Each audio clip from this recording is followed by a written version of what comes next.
1 Samuel chapter 14. One day, Jonathan, son of Shaul, said to the young man carrying his armor, "Come, let's cross over to the Philistines' garrison that's on the other side." But he did not tell his father. Now Shaul was sitting on the outskirts of Gibeah under the pomegranate tree that is in Migron, and the troops with him were about 600 men. Ahiah, son of Ahitub, the brother of Ichabod, son of Phinehas, son of Eli, the Kohen of Adonai in Shiloh, was wearing an ephod. But the troops did not know that Jonathan was gone. Between the crossings by which Jonathan sought to cross over to the Philistines' garrison, there was a rocky crag on one side and another rocky crag on the other side. One was called Bozez and the other Sene. One crag was to the north near Michmas, and the other to the south near Geba. Then Jonathan said to the young man carrying his armor, "Come, let's cross over to the garrison of these uncircumcised ones. Perhaps Adonai will work for us, for nothing restrains Adonai from delivering, whether by many or by few." His armor-bearer answered him, "Do whatever is in your heart. Go ahead, I'm with you, whatever your heart decides." Then Jonathan said, "Here, we'll cross over to the men, then let them see us. If they say to us, 'Wait till we come to you,' then we'll stand still in our place and will not go up to them. But if they say, 'Come up to us,' then we will go up, for Adonai has delivered them into our hand. That will be our sign." So they both let themselves be seen by the Philistines' garrison. "Look, some Hebrews are coming out of the holes where they were hiding," the Philistines said. So the men of the garrison shouted down to Jonathan and his armor-bearing, saying, "Come up to us, and we'll teach you a lesson." Then Jonathan said to his armor-bearer, "Follow me, for Adonai has handed them over to Israel." So Jonathan climbed up on his hands and feet with his armor-bearer behind him. Then they fell before Jonathan, his armor-bearer behind him, finishing them off. The first assault that Jonathan and his armor-bearer made struck down about 20 men within about half a furrow in an acre of land. Terror then spread through the camp, in the field, and among all the troops. Even the outposts and the raiders also trembled. When the earth quaked, it was a trembling from God. Now Shaul's watchmen in Gibeah of Benjamin saw the throng scattering away in every direction. So Shaul said to the people who were with him, "Call the roll now and see who went from us." When they called the roll, behold, Jonathan and his armor-bearer were not there. Then Shaul said to Ahiah, "Bring the ark of God here," for the ark of God at that time was with Bnei Israel. But while Shaul was talking to the Kohen, the commotion in the Philistines' camp kept increasing. So Shaul said to the Kohen, "Withdraw your hand." Then Shaul and all the people with him rallied and rushed into the battle. Behold, every man's sword was against his fellow in utter confusion. Now there were Hebrews who had defected to the Philistines previously and had gone up with them to their camp round about. Even they joined the Israelites that were with Shaul and Jonathan. Also when all the men of Israel who had hidden themselves in the hill country of Ephraim heard that the Philistines had fled, they also chased after them in the battle. So Adonai delivered Israel that day. The battle spread as far as Beth Aven. Now the men of Israel were hard pressed that day, for Shaul put the people under oath, saying, "Cursed be the man that eats any food before evening, until I have avenged myself on my enemies." So none of the people tasted food. But when all the people of the land entered the forest, there was honey on the ground. When the people entered the forest, indeed, there was a flow of honey, but no one put his hand to his mouth, for the people feared the oath. But Jonathan had not heard when his father made the people swear the oath. So he put out the end of the staff that was in his hand and dipped it into the honeycomb and put his hand to his mouth, and his eyes brightened. Then one of the soldiers told him, "Your father strictly put the people under oath, saying, 'Cursed be the man that eats food today,' but the troops are exhausted." Jonathan said, "My father has troubled the people. Just look how my eyes have brightened because I tasted a little of this honey. How much more if only the troops had eaten freely today of the spoil of their enemies that they found? Wouldn't the slaughter among the Philistines have then been greater?" That day they struck down the Philistines from Michmas to Aiyalon, though the people were so weary. Then the people rushed greedily upon the plunder, took sheep, oxen, and calves, butchered them on the ground, and the people ate them with the blood. Then they reported to Shaul, saying, "Behold, the people are sinning against Adonai by eating with the blood. You have acted faithlessly," he said. "Roll a great stone toward me at once." Then Shaul said, "Disperse yourselves among the people and tell them, 'Each one of you bring me his ox or his sheep and butcher them here and eat. Don't sin against Adonai by eating with the blood.'" So all the people each brought his oxen with him that night and butchered it there. Then Shaul built an altar to Adonai. It was the first altar that he built to Adonai. Then Shaul said, "Let's go down after the Philistines by night and plunder them until the morning light. We won't leave any survivors among them." "Do whatever seems good in your eyes," they replied. Then the Kohen said, "Let us draw near to God here." So Shaul inquired of God, "Should I go down after the Philistines? Will you deliver them into the hand of Israel?" But he did not answer him that day. Then Shaul said, "Draw near here, all you chiefs of the people. Investigate and see how this sin was committed today. For as Adonai, Israel's deliverer, lives, even if it was by my son Jonathan, he will surely die." But not one among the people answered him. So he said to all Israel, "You stand on one side, and I, my son Jonathan, will stand on the other side. Do what seems good in your eyes," said the people to Shaul. So Shaul said to Adonai, "God of Israel, grant a perfect lot."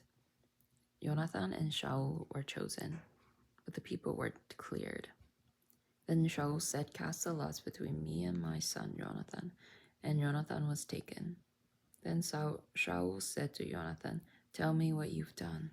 Jonathan told him, saying, "I certainly did taste a little honey with the end of the rod that was in my hand. Here I am, I must die. May God do so to me and even more." Shaul said, "You must surely die, Jonathan." But the people said to Shaul, "Must Jonathan die? It was he who brought about this great deliverance in Israel. Far be it. As Adonai lives, not a hair of his head will fall to the ground, for he has worked with God this day." So the people rescued Jonathan, and he did not die. Then Shaul broke off pursuing the Philistines, and the Philistines went to their own country. After Shaul had secured his kingship over Israel, he waged war against all his enemies on every side: against Moab, the Ammonites, Edom, the kings of Zobah, and the Philistines. Wherever he turned, he punished them. He did so with valor, defeating the Amalekites and delivering Israel from the hands of those who had plundered them.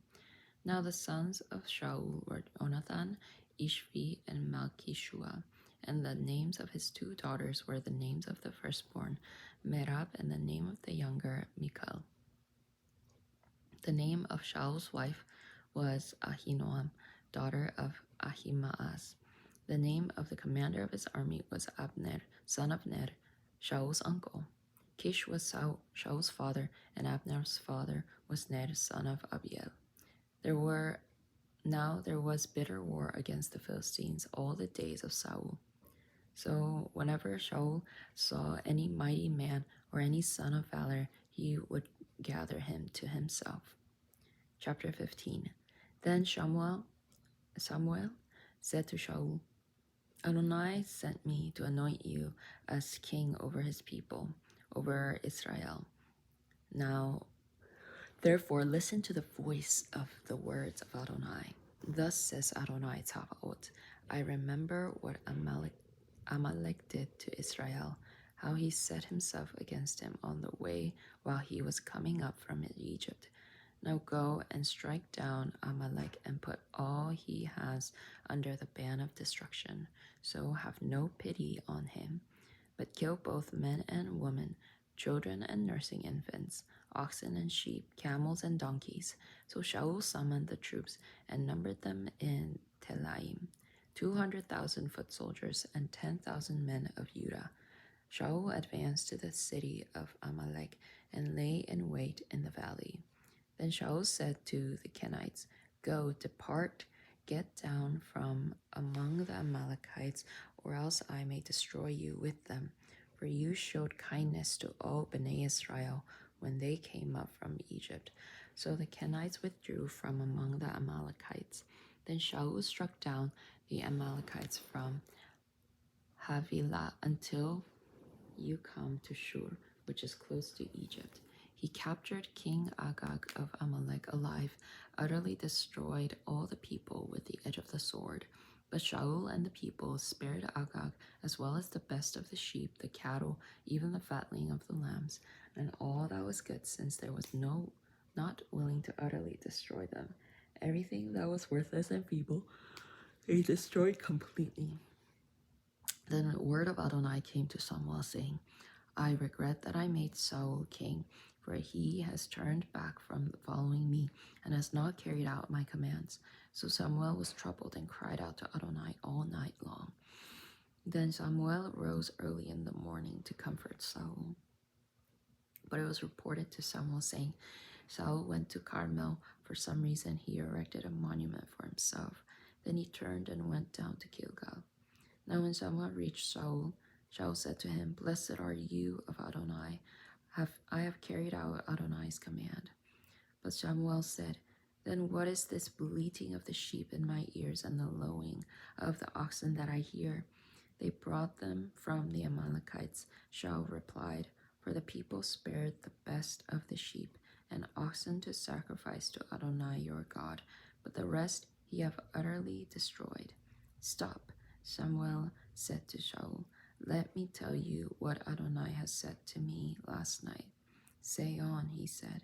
Then Samuel said, Isn't it true, though you were insignificant in your own eyes, that you were made head of the tribes of Israel? Adonai anointed you king over Israel. Then Adonai sent you on a mission and said, Go and utterly destroy the Amalekites, the sinners, and wage war against them until you annihilate them. Why then did you not obey the voice of Adonai, but rushed greedily unto the spoil, doing what was evil in Adonai's eyes? But I did obey the voice of Adonai. Shaul said to Samuel, I went on the mission on which Adonai sent me, and brought back Agag, king of Amalek, and utterly destroyed the Amalekites. But the people took some of the spoil, sheep and oxen, the best of what was under the ban of destruction, to sacrifice to Adonai your God in Gilgal. Samuel said, Does Adonai delight in burnt offerings and sacrifices, as in obeying the voice of Adonai? Behold, to obey is better than sacrifice, to pay heed than the fat of rams. For rebellion is like the sin of divination, and stubbornness is like iniquity and idolatry. Since you have rejected Adonai's word, he has also rejected you as king. Then Shaul said to Samuel, I have sinned, for I have transgressed against the word of Adonai and your words, because I feared the people and listened to their voice. So now please pardon my sin and return with me, that I may worship Adonai. But Samuel said to Shaul, I will not return with you, for you have rejected the word of Adonai, and Adonai has rejected you as king over Israel. As Samuel turned about to go, Shaul seized the edge of his robe, and it tore. Then Samuel said to him, Adonai has torn the kingship over Israel from you today, and has given given it to your neighbor who is better than you. Moreover, the eternal glory of Israel does not lie or change his mind, for he is not human that he should change his mind. Then Shaul said, I have sinned, but please honor me now before the elders of my people and before Israel, and return with me until I bow in worship to Adonai your God. So Samuel returned after Shaul, and Shaul bowed in worship to Adonai. Then Samuel said, Bring me Agag, the king of Amalek. Agag approached him in chains, thinking, Surely bitter death has turned back. Then Samuel said, As your sword has made woman childless, so will your mother be childless among women. Then Samuel cut Agag into pieces before Adonai in Gilgal. Samuel then went to Ramah, while Saul went up to his house in Gibeah of Saul. Samuel never did see Saul again until the day of his death. Yes, Samuel mourned over Saul, while Adonai regretted that he had made Saul king over Israel. Chapter 16. Now Adonai said to Samuel, How long will you grieve over Saul, since I have rejected him as king over Israel? Will your horn with oil Fill your horn with oil and go. I'm sending you to Jesse the Bethlehemite, for I have selected for myself a king among his sons.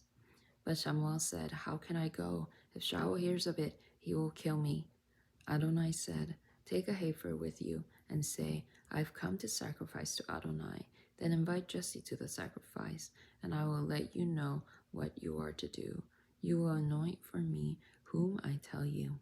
So Samuel did what Adonai said and went to Bethlehem.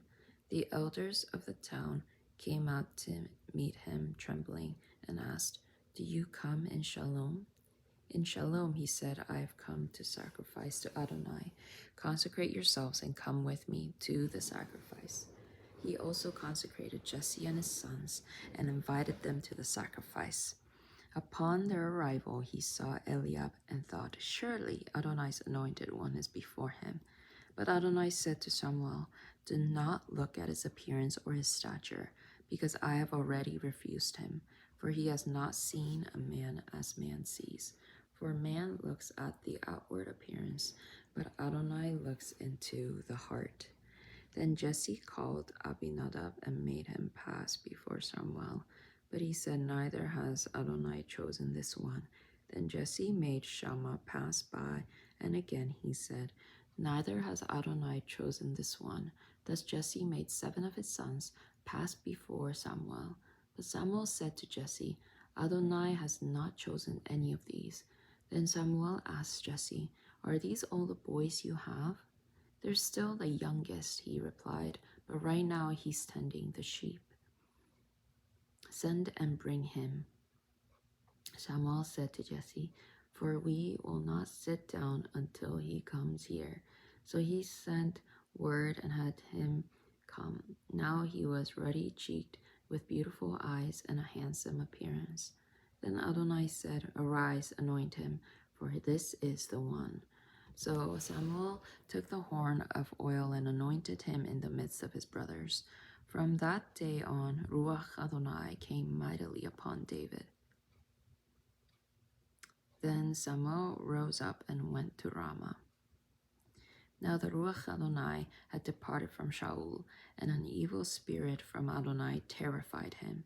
So Shaul's courtiers said to him, Behold, now an evil spirit from God is tormenting you.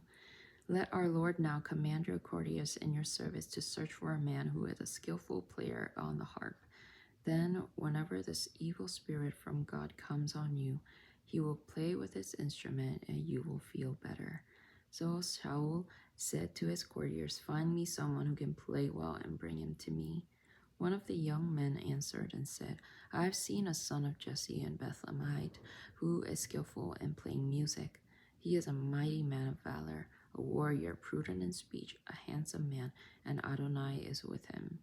So Shaul sent messengers to Jesse and said, Send me your son David, who is with the flock. So Jesse took a donkey, loaded it with bread, a bottle of wine, and a young goat, sent them with his son David to Shaul. Then David came to Shaul and became one of his attendants. Shaul loved him greatly, so David became his armor bearer. Then Shaul sent word to Jesse, saying, "Let David now keep attending me, for he has found favor in my eyes." It came to pass, whenever the Spirit from God came upon Shaul, David would take the harp and play it with his hand, so Shaul would find relief and feel better as the evil spirit departed from him.